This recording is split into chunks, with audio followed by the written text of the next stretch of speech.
ഭാരതത്തിൽ ഒന്നായി നിന്നിരുന്ന മാർത്തോമാ ക്രിസ്ത്യാനികളെ പിളർത്തുവാൻ ഇടയായ ഒരു സംഭവമാണ് കൂനംകുരിശ് സത്യം. ഈ കൂനംകുരിശ് സത്യത്തിൻ്റെ കാരണങ്ങൾ പലതുണ്ട്. അതിൽ ഒന്നാണ് മാർ അഹത്തള്ളായുടെ വരവും അതിനെ തുടർന്നുണ്ടായ ചില വിവാദങ്ങളും. അപ്പം അതിൻ്റെ യാഥാർത്ഥ്യത്തിലേക്ക് നമുക്കൊന്ന് കണ്ണോടിക്കാം. ആരാണ് മാർ അഹത്തള്ള എന്ന് പറയുന്ന മെത്രാൻ? ഇദ്ദേഹം സിറിയയിലെ ആലപ്പോ നഗരത്തിൽ 1590 അദ്ദേഹം ജനിച്ചു. അദ്ദേഹം ഒരു മാതൃകാ സന്യാസിയായിരുന്നു. 1632 അദ്ദേഹം റോമാ സഭയുമായി ഐക്യത്തിലായി. പിന്നീട് നമ്മൾ കാണുന്നത് ഈ കേരളത്തിൽ നിന്ന് മെത്രാന് വേണ്ടിയിട്ടുള്ള ആവശ്യങ്ങളൊക്കെ ഉണ്ടായപ്പോൾ സിറിയൻ പാത്രിയാർക്കീസ് മാർ അഹത്തള്ളായെ മലബാറിലേക്ക് അയക്കുകയാണ് ചെയ്യുന്നത്. അങ്ങനെ 1652 ഫെബ്രുവരിയിൽ അഹത്തള്ള സൂററ്റിലെത്തി അവിടുത്തെ കപ്പൂച്ചിൻ ആശ്രമത്തിൽ താമസിച്ചു. അപ്പം പോർച്ചുഗീസുകാർ ഇവിടെ ഇവരോട് അത്ര അനുകൂലമായിട്ടുള്ള മനോഭാവമല്ല എന്ന് മനസ്സിലാക്കിയ അദ്ദേഹം അതേ വർഷം തന്നെ 1652 ഓഗസ്റ്റിൽ മദ്രാസിലെത്തി. അവിടുത്തെ കപ്പൂച്ചിൻ സന്യാസികളുമായിട്ട് പരിചയപ്പെട്ടു. അഹത്തള്ളായെ അവരുടെ ഒരു ഈശോസഭക്കാരുടെ ഒരു ആശ്രമത്തിൽ ഈ കപ്പൂച്ചിൻ സന്യാസികൾ അയക്കുകയാണ് ചെയ്യുന്നത്. മദ്രാസിൽ ഈശോസഭക്കാരുടെ ആശ്രമത്തിൽ കഴിഞ്ഞ മാർ അഹത്തള്ളായെ അവിടുത്തെ ആശ്രമവാസികൾ തന്നെ അദ്ദേഹത്തെ കഴിവതും വേഗം നാട് കടത്താനുള്ള കരുക്കൾ നീക്കി. ഈ ഒരു അവസരത്തിൽ കേരളത്തിൽ നിന്നും മൈലാപ്പൂരിലേക്കുള്ള ഏതാനും തീർത്ഥാടകരെ അഹത്തള്ള കണ്ടുമുട്ടി. അപ്പോൾ അവർ വഴി തൻ്റെ ആഗമന ഉദ്ദേശവും ഒക്കെ ആർച്ച് ഡീക്കനെ അറിയിച്ചു ഒരു കത്തിലൂടെ.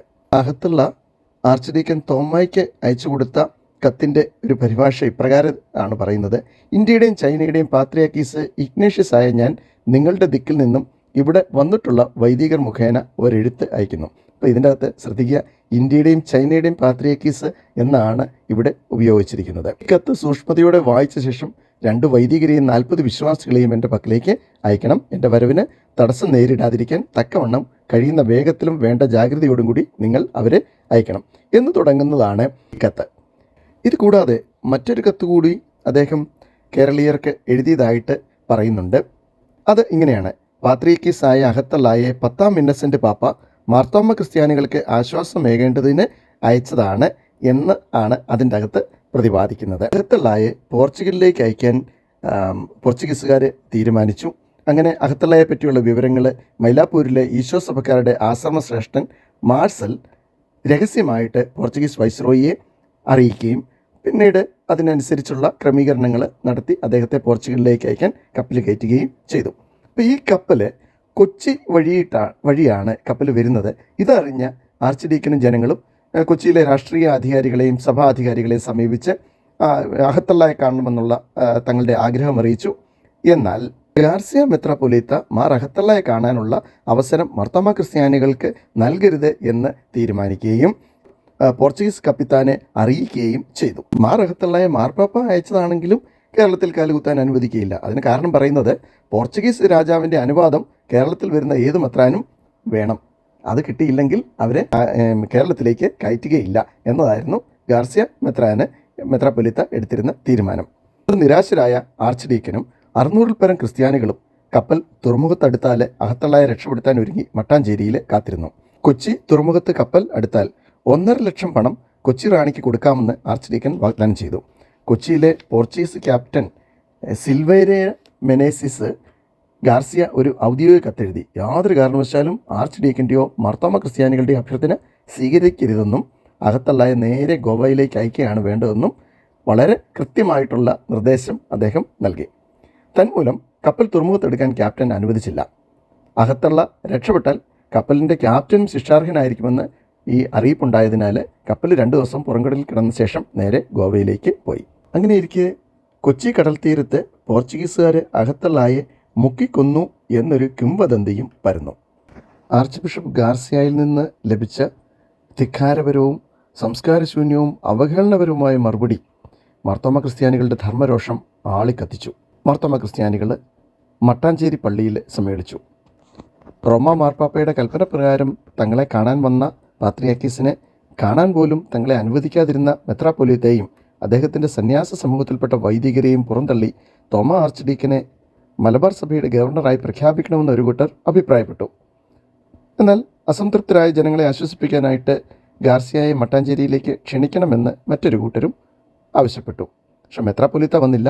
രോഷാകുലരായ ജനങ്ങൾ മട്ടാഞ്ചേരി പള്ളിയിലും അതിന് പുറത്തുമായിട്ട് ഒന്നിച്ചുകൂടി മാതാവിൻ്റെ നാമധേയത്തിലായിരുന്ന ഈ പള്ളിയിൽ തിരികൾ കത്തിച്ച് പിടിച്ച് അവർ വേദപുസ്തകവും കുരിശും പിടിച്ചുകൊണ്ട് സത്യം ചെയ്തു. ജസീത്തരെ ചിലതിൻ്റെ അകത്ത് പൗലസ്ത്യർ എന്ന് കാണുന്നുണ്ട്. ജസീത്തരെ ഒരിക്കലും അനുസരിക്കയില്ലെന്നും തങ്ങളുടെ ആർച്ച് ഡീക്കിനെ തന്നെ ഭരണകർത്താവായി സ്വീകരിക്കുന്നെന്നും അവർ സത്യം ചെയ്തു.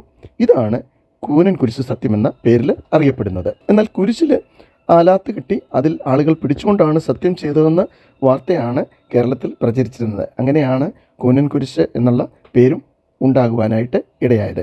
1653 ജനുവരി മാസം 3-ാം തീയതി വെള്ളിയാഴ്ചയായിരുന്നു ഈ സംഭവം നടന്നത്. അവിടെ വെച്ച് തന്നെ ആർച്ച് ഡീക്കൻ്റെ ആലോചനക്കാരായിട്ട് ആഞ്ഞലിമുട്ടിൽ ഇട്ടിത്തൊമ്മൻ, കടവിൽ ചാണ്ടി, വേണ്ടൂർ ഗീവർഗീസ്, പള്ളിവീട്ടിൽ ചാണ്ടി എന്നീ 4 വൈദികരെയും തിരഞ്ഞെടുക്കപ്പെട്ടു. അന്നത്തെ ആർച്ച് ഡീക്കൻ്റെ ആലോചനക്കാരനായ പള്ളിവീട്ടിൽ ചാണ്ടിയാണ് പിന്നീട് പള്ളിവീട്ടിൽ ചാണ്ടി മെത്രാനായിട്ട് തിരഞ്ഞെടുക്കപ്പെടുന്നത്. കൂനൻകുരിശ് സത്യത്തിന് ശേഷം ഏറെ താമസിയാതെ ആർച്ച് ഡീക്കനും വൈദികരും ജനങ്ങളും 3 നോയമ്പാചരണത്തോട് അനുബന്ധിച്ച് ഇടപ്പള്ളിയിൽ സമ്മേളിച്ചു. അവിടെ ആർച്ച് ഡീക്കൻ്റെ ആലോചനക്കാരിൽ ഒരാളായ ഇട്ടിത്തൊമ്മൻ കത്തനാർ ജനങ്ങളെ ഈശോ സഭാ മെത്രാന്മാരിൽ നിന്നും വൈദികരിൽ നിന്നും പിന്തിരിപ്പിക്കാനായിട്ട് മാർ അഹത്തള്ളയുടെ പേരിൽ ഒരു കത്ത് വായിച്ചു. ഫെബ്രുവരി 5-ാം തീയതിയാണ് ഈ കത്ത് വായിച്ചത്. അതിലൂടെ ആർച്ച് ഡീക്കന് താൽക്കാലികമായി മെത്രാൻ്റെ ചില അധികാരങ്ങൾ മാർ അഹത്തള്ള നൽകിയിട്ടുണ്ടെന്ന് ജനങ്ങളെ ബോധ്യപ്പെടുത്തി. ഈ കത്തിനെ സംബന്ധിച്ച് പല സംശയങ്ങളും നിലവിൽ ഉണ്ട്. ഇങ്ങനെ ഒരു കത്തുണ്ടായിരുന്നെന്നും ഇല്ല എന്നും ചരിത്രത്തിൽ പലരും അഭിപ്രായപ്പെടുന്നു. ഇടപ്പള്ളിയിലെ സമ്മേളനത്തിന് ശേഷം ആലങ്ങാട്ട് ഇവർ ഒരു യോഗം ചേർന്നു. അപ്പം 8,000-ഓളം പേരുടെ ഒരു യോഗമായിരുന്നു ഇത്. ഇതിൽ തോമ ആർച്ച് ഡീക്കനെ താൽക്കാലിക മെത്രാനാക്കണമെന്ന ഒരു നിഗമനത്തോടു കൂടി പിരിഞ്ഞു. ഇതിന് 3 മാസങ്ങൾ ശേഷം മെയ് മാസം 22-ാം തീയതി പന്തക്കുസ്ത തിരുനാളിൽ ആലങ്ങാട്ട് പള്ളിയിൽ 12 വൈദികർ ഒന്നുചേർന്ന് ആർച്ച് ഡീക്കനെ മെത്രാൻ്റെ അധികാരങ്ങൾ ഔദ്യോഗികമായിട്ട് ഏൽപ്പിച്ചു. ശ്രദ്ധിക്കുക, ഇവിടെ 12 വൈദികർ ഒന്നുചേർന്നാണ് ആർച്ച് ഡീക്കനെ മെത്രാനാക്കി തിരഞ്ഞെടുക്കുന്നത്. പാത്രിയർക്കീസ് ഇതിനു വേണ്ട അധികാരം നൽകുന്നതായിട്ടുള്ള കത്ത് ഇട്ടിത്തൊമ്മൻ കത്തനാർ പരസ്യപ്പെടുത്തി. ഇതിനെക്കുറിച്ചും സംശയങ്ങൾ ഉണ്ട്.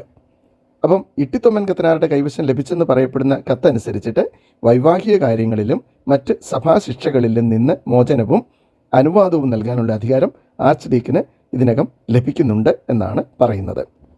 അങ്ങനെ ആർച്ച് ഡീക്കനെ തങ്ങളുടെ വൈദിക മേലധ്യക്ഷനായി അംഗീകരിക്കുന്ന ഒരു ഗ്രൂപ്പും ആരെയും അനുകൂലിക്കാത്ത വേറൊരു ഗ്രൂപ്പും രൂപം കൊണ്ടു. എന്നാൽ ചുരുക്കം ചിലർ ആർച്ച് ബിഷപ്പ് ഗാർസിയയുടെ പിന്നിൽ നാമമാത്രമായിട്ട് ചിലർ ശേഷിച്ചു. 12 വൈദികർ കൈകൾ വെച്ചാൽ മെത്രാൻ പട്ടം കിട്ടുകയില്ല എന്ന് തോമ ആർച്ച് ഡീക്കന് വ്യക്തമായിട്ട് അറിയാമായിരുന്നത് കൊണ്ട് ആയിരിക്കുമല്ലോ 1665 അന്ത്യോക്യയിൽ നിന്നും മാർ ഗ്രിഗോറിയോസ് വന്നപ്പോൾ അദ്ദേഹത്തിൽ നിന്നും മെത്രാൻ പട്ടം സ്വീകരിക്കാൻ മാർത്തോമ 1-ാമൻ തയ്യാറായത്. ഇത് സ്വീകരിച്ചു എന്നതിന് കൃത്യമായ തെളിവുകളൊന്നുമില്ല, എന്നാലും അങ്ങനെ കരുതപ്പെടുന്നു. ആദ്യകാലങ്ങളിൽ തോമ ആർച്ച് ഡീക്കന് പിന്നിൽ അണിനിരന്നിരുന്ന ഭൂരിഭാഗം ആളുകളും ആർച്ച് ഡീക്കൻ്റെ നിലപാട് ശരിയാണെന്നുള്ള ധാരണയിലായിരുന്നു ഇരുന്നത്. പക്ഷേ കാലക്രമേണ റോമായുടെ തീരുമാനത്തിന് അനുസരിച്ച് പ്രവർത്തിക്കണം എന്നതായി ആൾക്കാരുടെ പൊതുവെയുള്ള ധാരണ.